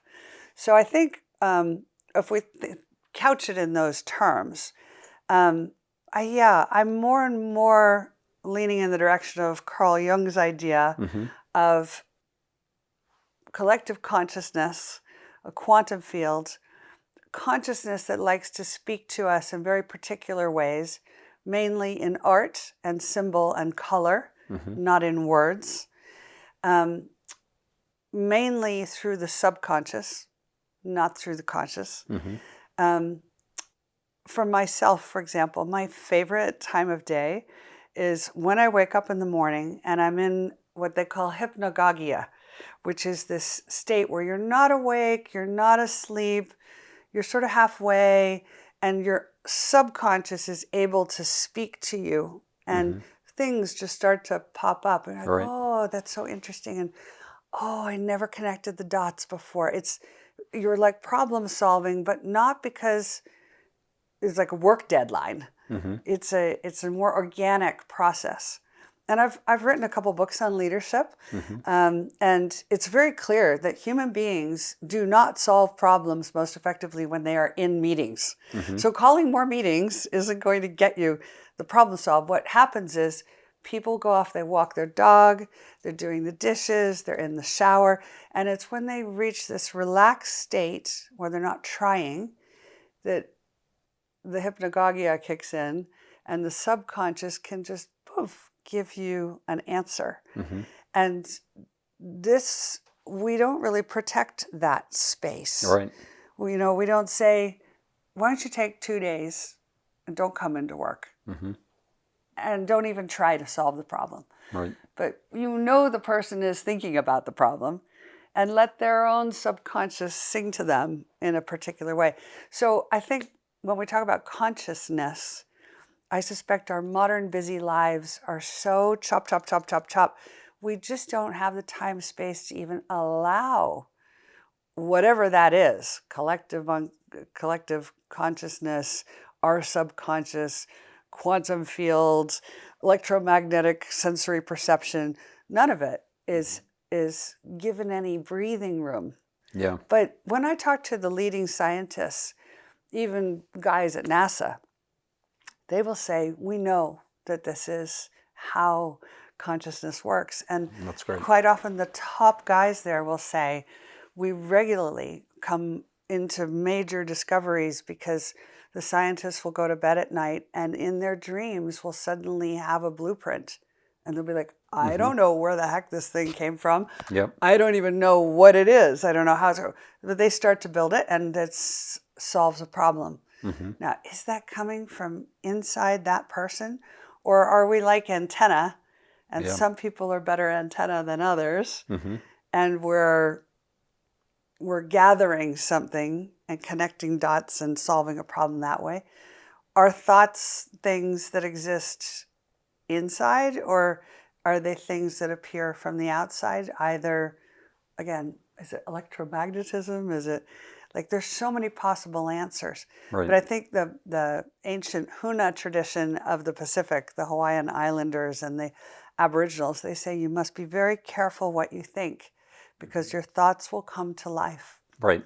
So that's a very interesting ancient wisdom. It is. That's to bring to our modern situation. Be careful what you are dreaming of. Because you will dream it into being. It's very, very Dr. Joe Dispenza. It is, And it's very Tao Te Ching. Well, there's totally a the parable I of the Tao, which is literally Joe Dispenza. Correct. Yeah, and we don't really. Again, the indigenous people, they take the view that you Westerners are not dreaming very well. You don't dream at all, or you're dreaming an extractive, destructive, money-driven. Like those are not the things you should dream about. It's what you're describing. It's a world of abundance. It's a world where problems are solved. It's a world where you have time again, where you can turn inward and go for the things you love. Like whatever that is, whatever turns you on, that's where your dreaming needs to be. Paying attention. I mean, my personal opinion is that consciousness resides somewhere in the quantum space, but that is synonymous with heaven, source, the astral plane. It is spiritual. It is a spiritual medium, and that we're derivative from that. and that we're here in this world of form, in this earth school, constantly having to rediscover how to manifest love and how to become better humans, and going from lifetime to lifetime. And I very much believe in reincarnation, that we're constantly building on and hopefully progressing, in a positive manner. Well, and in fact, in the work that's being done now at the conjunction between AI and neurology and physics, things like Neuralink, but many other examples. We also have Paradromics here in Austin. Yeah. We have two brain-computer interface companies here that are really leading. There's beginning to be a kind of like, wait, if there's a physiological process, if you can identify a memory as literally a code, then can you download the code of a human? And if we can 3D print you from yourself, can you move the consciousness? And I know that sounds so science fiction, but there's a lot of work being done on this notionally right now. And this gets to then the deeper question of, what does it mean to be human? Right. And what does it mean to be you or to be me? And that's where I come back to, what is our core operating system? And it's our core operating system. We're not here designed to be just relentlessly trying to earn a paycheck. We're here to individuate, as Carl Jung would say, to reach the highest version of ourselves that we're capable of, to figure out, how many people have we known who didn't know they were a singer, but they turned out to be a singer, or they didn't know they were a wizard at something and they turned out to be. This process of discovering who you are, and that's connected to love for others as well, and cultivating their gifts, creating a space where others can truly come into themselves and try goofy things and make mistakes. And I don't know, I think that we don't spend enough time thinking, what is it that a human needs? Because we're not machines, right? We're not just calculating analytical phenomena. Right. We have feelings and emotion, and we live and breathe something that is just profoundly what it is to be sentient and alive. Yeah. But I mean, consciousness is where it's at. Like, what are we without consciousness? Yeah. What is anything? And how is it that we've studied consciousness so little? Yeah, it's crazy. Like the substrate of everything, and we're like, no, that's not serious. Well, one of the things that really bothers me overall is dogma. Yeah. And by the way, that includes in religion. Sure. I mean, I love spirituality. Spirituality, that core. I've read a lot of the ancient spiritual texts, and I've looked for the unity between them, and that's a beautiful root. And it's very simple to describe. It's that we need to embrace that we can allow love to conquer our fear, have that beautiful inner journey, rediscover our soul. Then we can help other people do that, and then collectively humanity ascends. So that's essentially like the common root. Yes. And then there's the dogma, but the same thing in science of the dogma of like, oh, nope, it's taboo to study that. Or, I mean, I know you've spoken on UAPs, and it's the same thing. It's like, oh, it's taboo, like people just, write someone off as crazy if they're talking about aliens or whatever.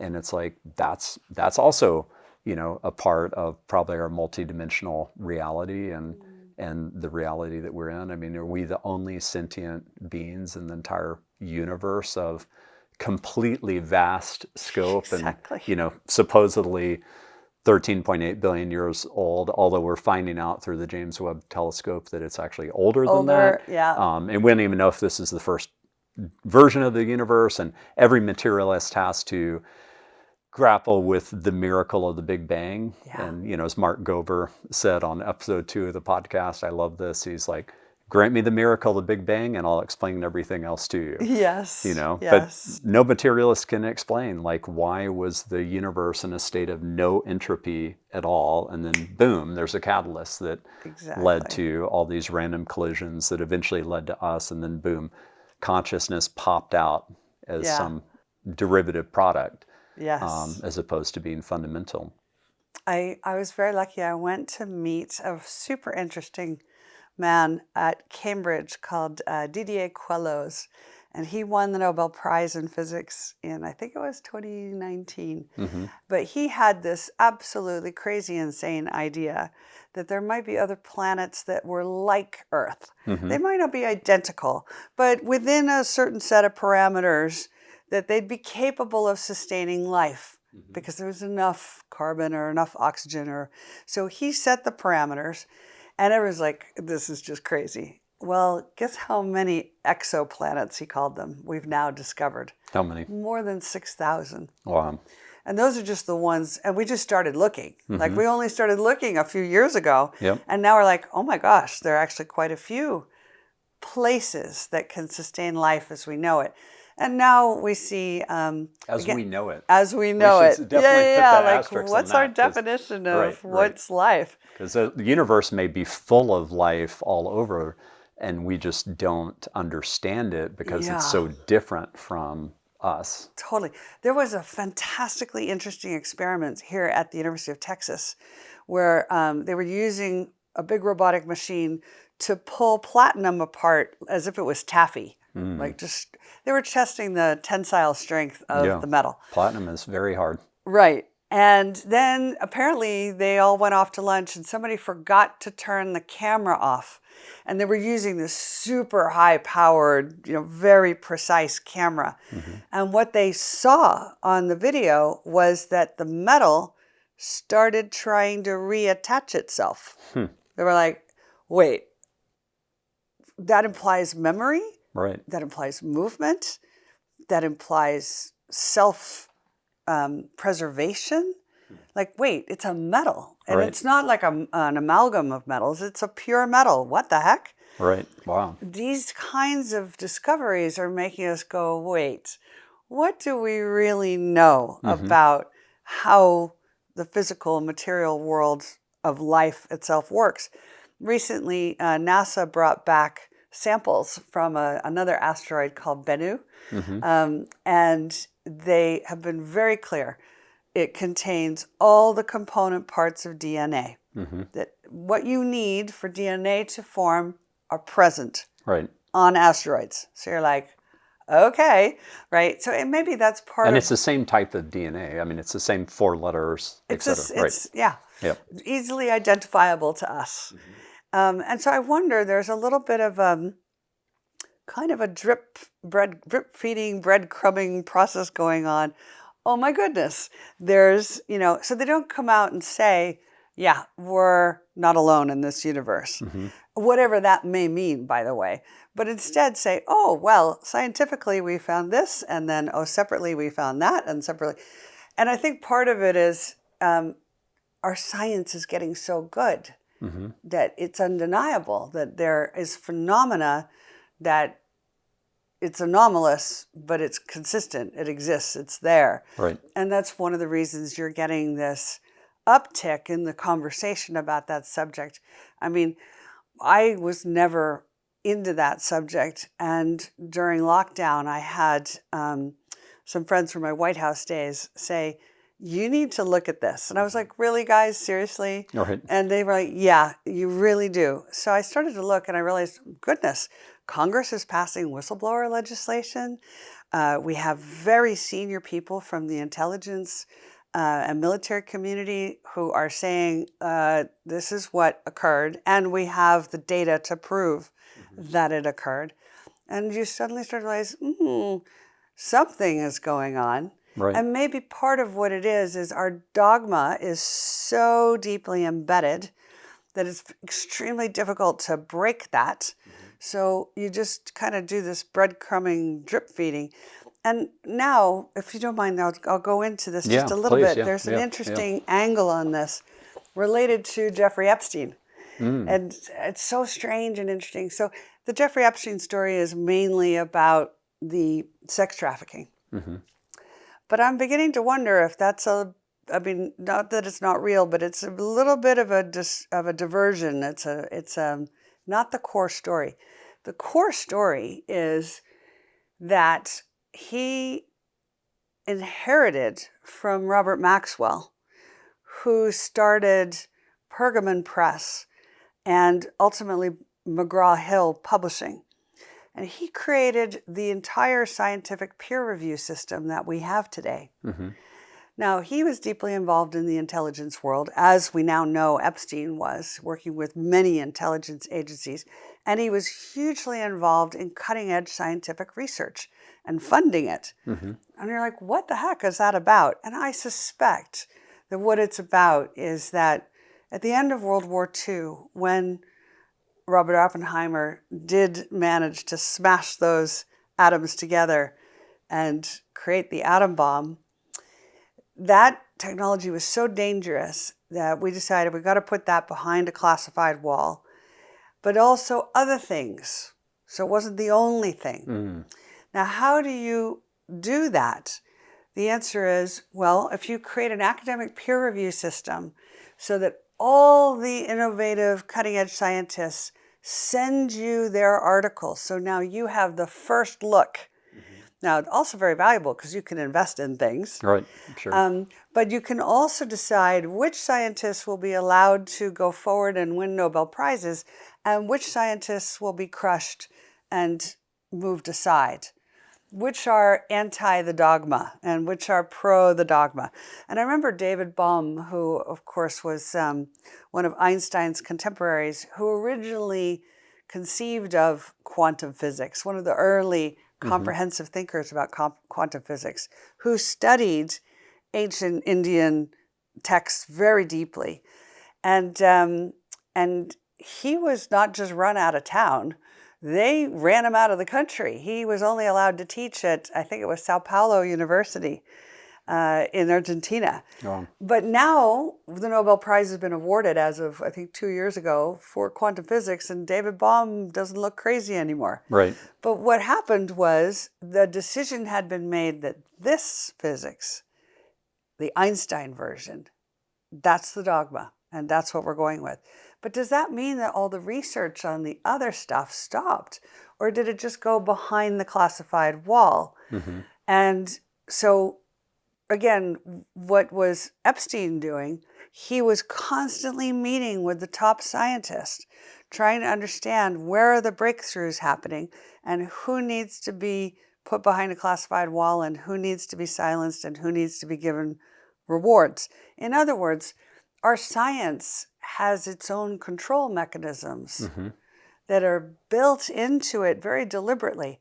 And that's why I think this announcement about the Genesis mission is especially important, because it's a way of breaking that academic peer review system that says those things can't be discussed. No matter how much good data you have, we're not going to allow a conversation. Because this isn't going to work anymore. We're in a world where more and more regular people have access to supercomputing, ChatGPT, and so discoveries are in the hands now of citizen scientists. This is just my opinion, but I think open source large language models will win. Yeah. I think long term. I mean, that, you know, we're talking about the Stargate moment last year. Well, the DeepSeek moment literally was the day before. It was January 20th that China announced that. DeepSeek. That's interesting. Yeah, it was the day before. Wow. And it took a week. It was the week later that NVIDIA and NASDAQ lost $1 trillion of market cap because of it, because it took a while for the AI experts to dig into DeepSeek R1 and find out how powerful it was. Yeah. But yeah, they were literally a day apart. It was So announced you the have to day go before back and Stargate. look at that. January 20th was DeepSeek R1. January 21st was Stargate. This mapping of the timelines is actually really important too, because I think we're going to find this question of who's ahead, China, the United States, it's not that one is ahead, it's that we're all getting to the Yes. technological frontier kind of together. Yes. I think it's an illusion that one creates AGI and then there's this breakout moment where everybody's left in the dust. There's also a tremendous amount of cross-pollination of the engineers. Oh, yeah. I mean, what engineers They all are being talk to each paid. other. Yeah, but also Yeah. what they're being paid. Yeah. There's tremendous incentive for them to move. Again, humanity's never prioritized anything with as much money, time, and energy. And so that cross-pollination, I think, helps ensure that AGI gets created almost simultaneously. Yeah. And there's also a dark side to all this. We recently saw the murder of the head of the plasma physics lab at MIT. And I haven't heard about that. yeah. And that same week, the President Trump's company acquired a nuclear fusion project in a very big acquisition that this guy was one of the world's leading experts on. And the reason it's become interesting and controversial is because of this idea that actually, if you describe, there's always been this debate: is energy particles or waves, right? This fellow was leaning in the direction of it's waves, and if it's waves, then there's this whole part of physics, scalar physics, which current physicists will be like, there's nothing to see here, that's silliness. Right. But if it is true, then our complete understanding of physics is so radically transformed, and many technologies suddenly become possible. And I think it's a little bit bumping into all of Nikola Tesla's ideas. And interestingly, a couple things have happened very recently. One, they've started to declassify the Tesla papers. Two, we've just seen DARPA, which is, of course, the innovation unit of the U.S. military. And I met the guy who did this, Paul Jaffe. So they moved energy from one spot to another, I think it was 8 miles away, and popped popcorn at the other end. Right. So this is wireless transmission of energy across Earth, which is exactly what Nikola Tesla said was easily doable. And when I met him, I said, I suspect you guys picked popcorn because you're perfectly capable of doing much more than that, but you didn't want to scare anybody because people find it really scary. Right. What? You can move energy wirelessly across long distances? And now we see Google announcing the Suncatcher project, which is about beaming energy from space along with data to Earth. So I think what's happening is the dogmas around physics are breaking as these new innovations are happening. But we haven't yet fully understood the real impact of changing the story, because it will change our understanding of where we've come from, how the universe works. Yeah.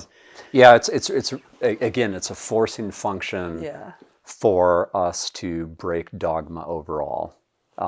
That dogma has held us back, and I understand the desire for comfort and like we've got our models and we know that this is how it works. I mean, I've been told by quantum physicists friends that they were told in school, just shut up and calculate. Oh yeah. Yeah. I mean, quantum physics, even until 10 years ago, was still considered like kind of a stupid waste of time by core physicists. Right. Not serious.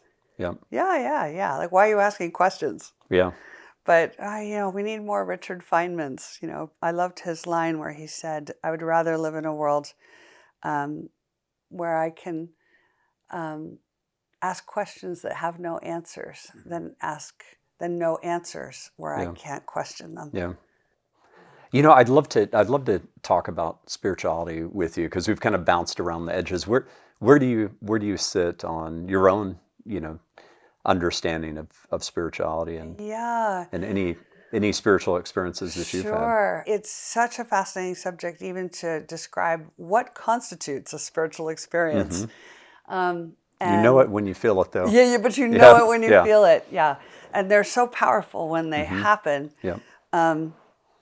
So I've had, a range of them, but all of them, well, that's not quite right. I was going to say all of them in my adult life. But my mom and my sisters reminded me that when I was about 6, I had a near-death experience. I nearly drowned in a swimming pool. Wow. My mom went off to change my little sister's diapers and said, "No, don't go in the pool."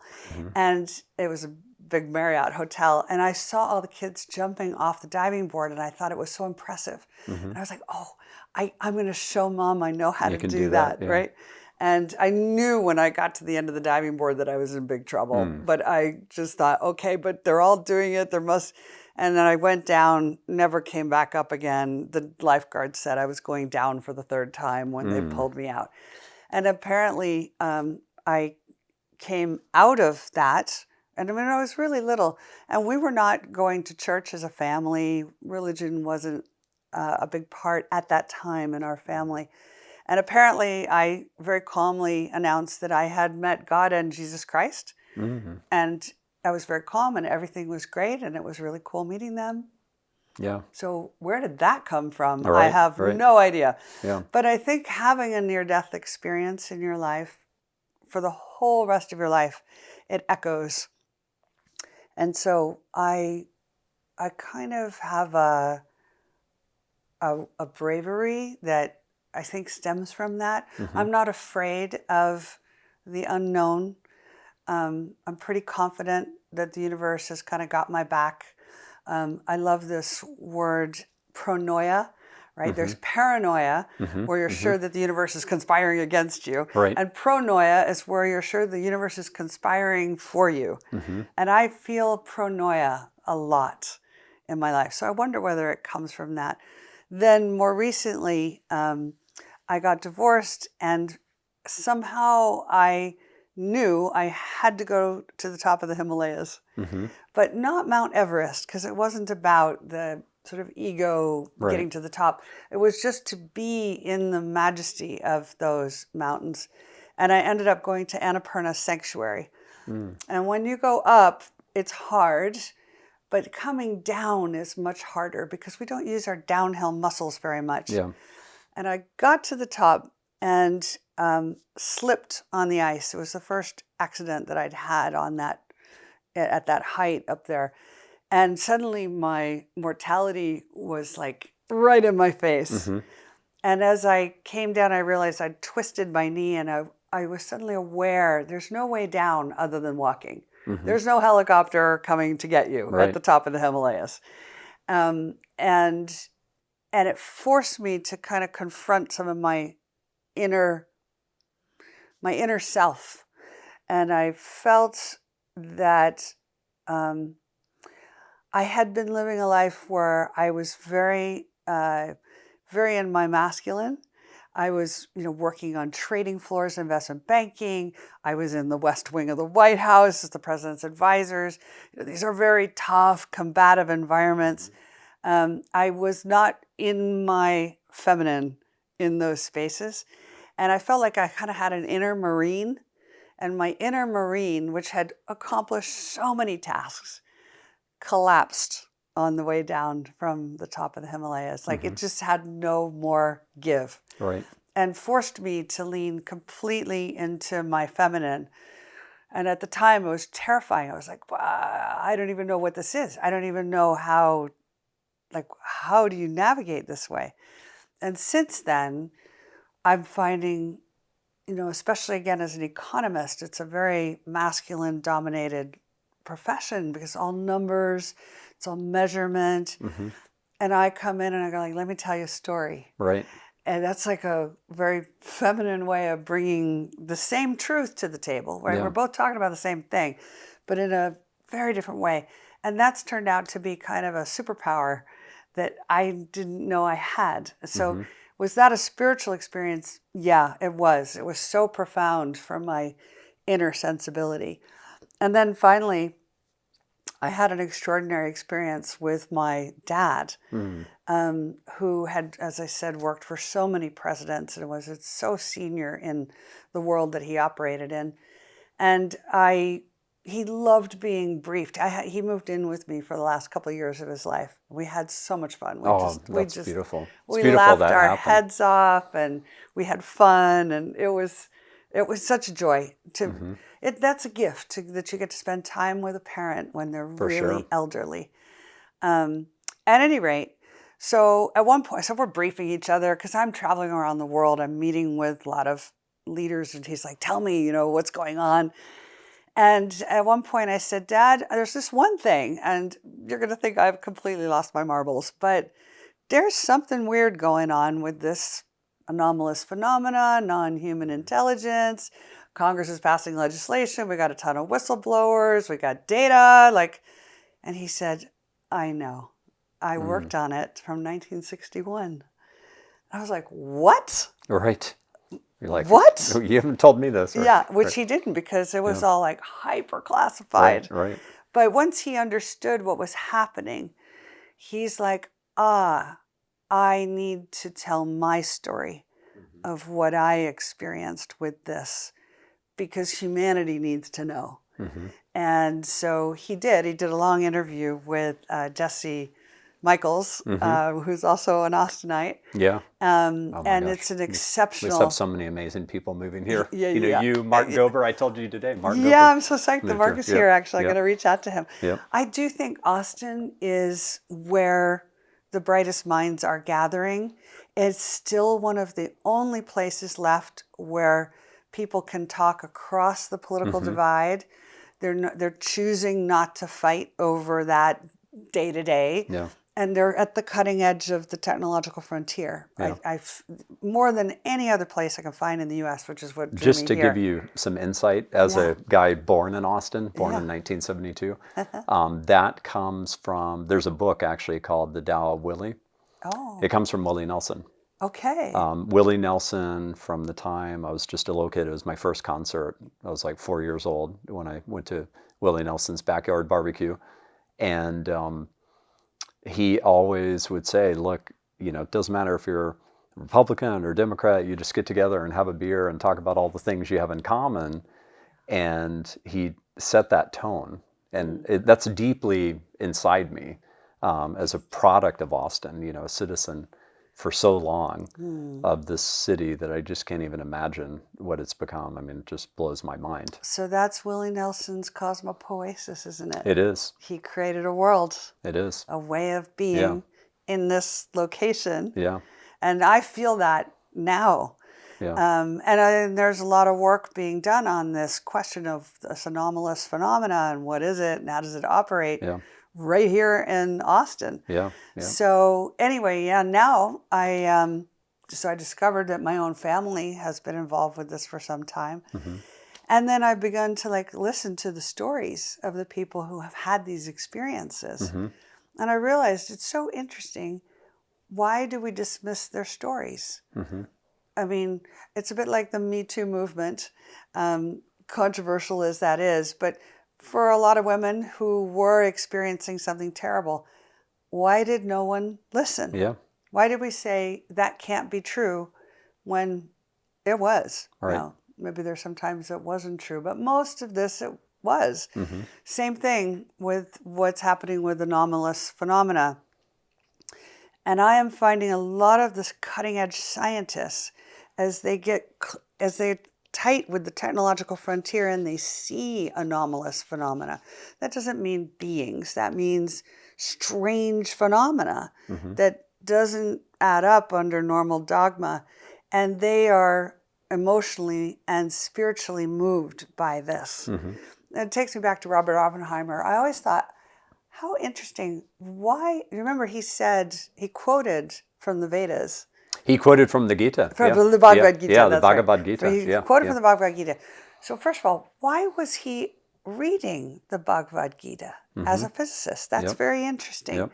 That he knew that history. And I just wonder, do we have a lot of technological innovators and scientists who are bumping into extraordinary phenomena, but they haven't read the ancient wisdom, so they don't recognize it.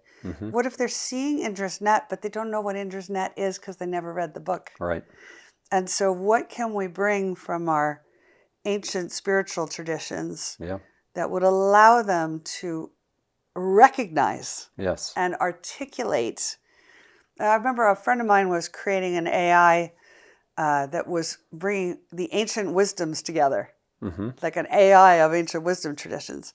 And I mentioned this to somebody who was very senior at one of the big news publications, like sort of The Economist. And they went, "That's a ridiculous idea." And I remember thinking, is it? Or is that actually a very brilliant idea? Yeah. This guy doesn't recognize it, but so... Well, I'm an entrepreneur, and I've been told every business when I've started it was ridiculous. So, have you? Yes. So, really? I mean, entrepreneurs are used to that. tend to be a little bit better at overcoming dogma because they're always told that they're going to fail at the beginning. And probability-wise, they will. But ultimately, being able to go after something that seems impossible and really go for it. In terms of your dad, though, I lost the thread in terms of the spiritual side of that, the spiritual experience. Well, so his was, well, first of all, it was for both of us quite a spiritual moment to see that we had come to this from such totally unexpectedly different towards the end of his life angles to at the end of his out, life. Just such a surprise. But he spoke about missile tests during the Cuban Missile Crisis, and there are videos of this on the net.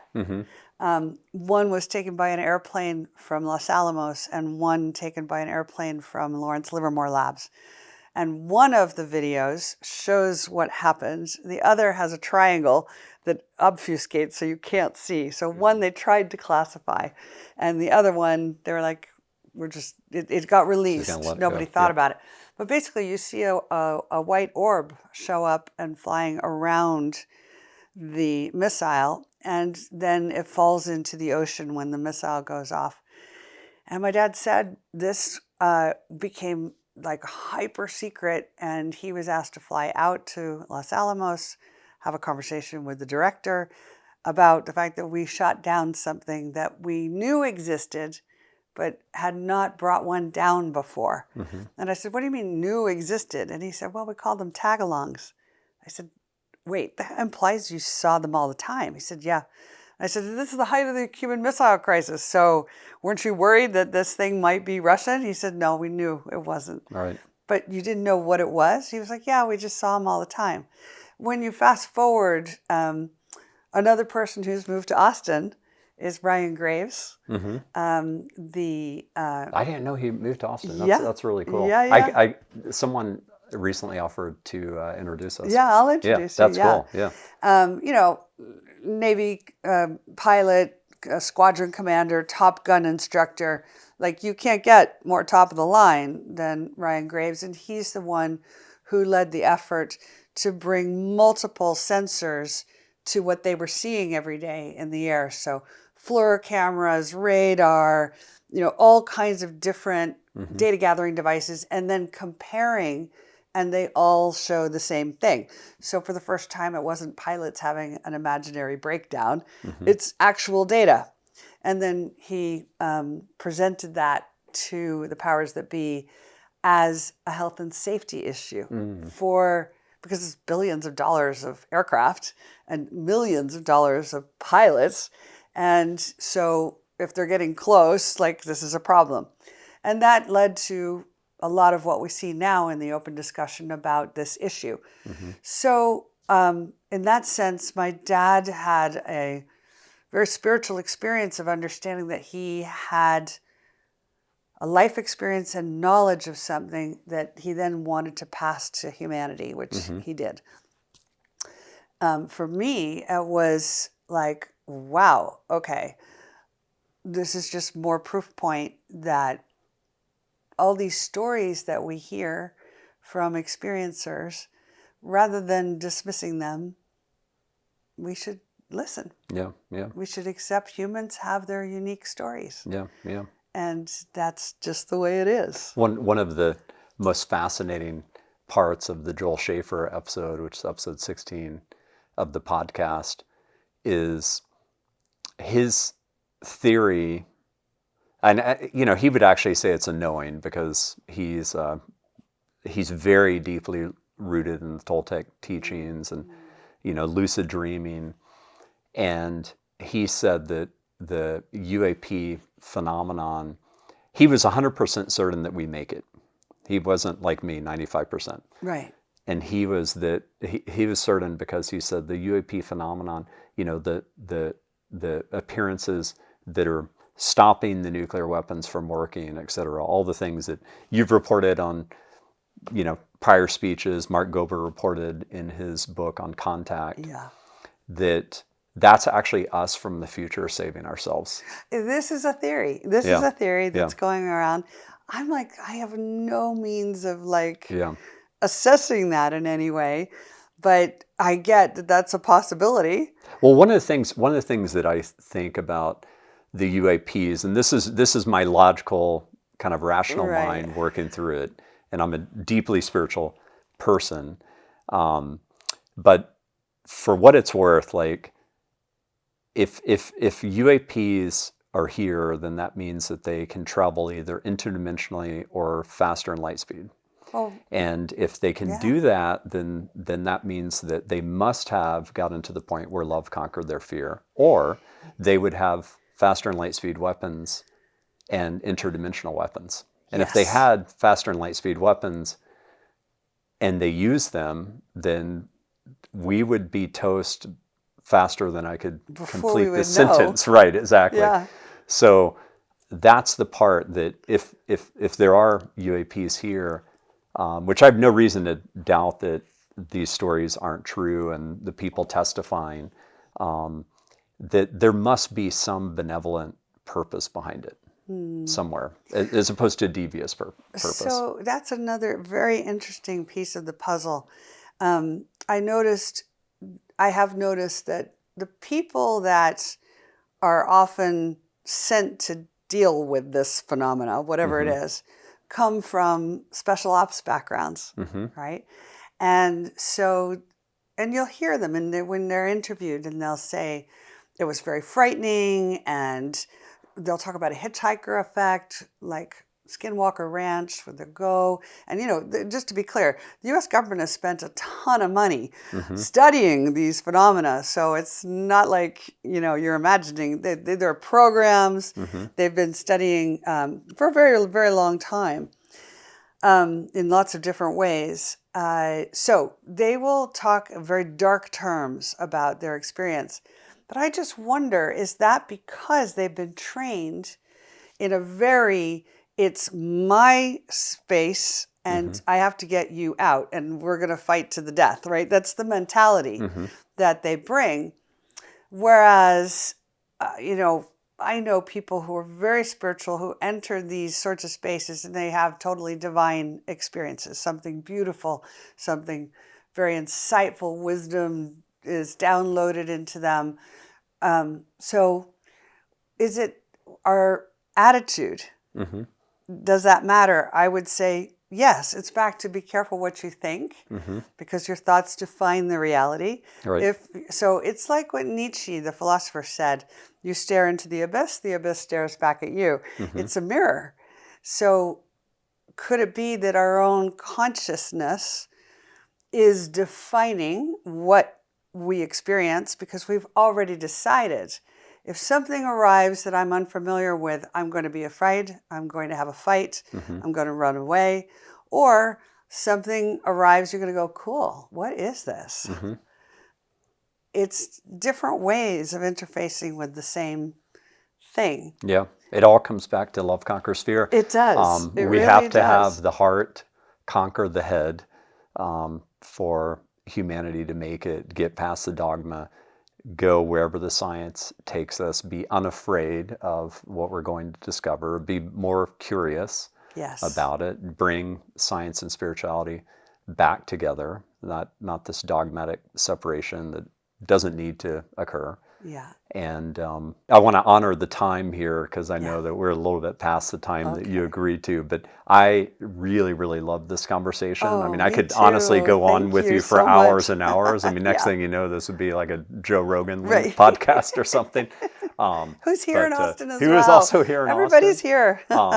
Yeah, I'd love to help you, get more networked around here. When did you officially move here? So, well, I officially got here around about June. Okay. But I've been traveling like mad. I know you travel a lot. Yeah. It's been insane because once both Goldman Sachs and McKinsey came out and said geopolitics is the #1 issue. Yeah. And I started writing about this issue like 20 years ago. Yeah. So it's just hot topic. Yeah, So yeah. I've hardly been here. Right. But I really love what I'm seeing here, and I want to get deeper into the It really is where community. the consciousness awakening is underway, Yeah. and that's coinciding with the rise in AI. And I think the two are intimately linked and are frankly going to be self-reinforcing as we've really broken down here. But yeah, I really, really appreciate it. Thank you so thank much. you. Yeah, what an honor. Amazing. And I'll make sure to put a link to your Substack. Are there any other thank things you. that you'd like me to link to? No, for the moment. I do write a column on Substack. Yeah. Yeah, which is great. I You read like it? Yeah, Oh, yeah. Thank you. Yeah. And I am working on a book that's kind of a sequel to my book, Signals, about where we're going in the world economy. And it's a very positive, upbeat, very much along the lines of your thought process than what we've just explored here today. Awesome. And I don't know when it'll be done. I'm writing as fast as I can. Yeah. Well, very, very cool. Well, thank you again. Thank you Thank again you. so much. So thanks everybody again for tuning in to Love Conquers Fear. Keep the love coming. It really fuels me. I have an incredible lineup. I am fully booked for the next 2 months. You'll be really, really happy with who is going to be on the podcast, from scientists to entrepreneurs to investors to philosophers. It's going to be a tremendous amount of fun. I'm learning a lot in doing this. And I'm diving back into one book that I loved in 2025, LSD and the Mind of the Universe.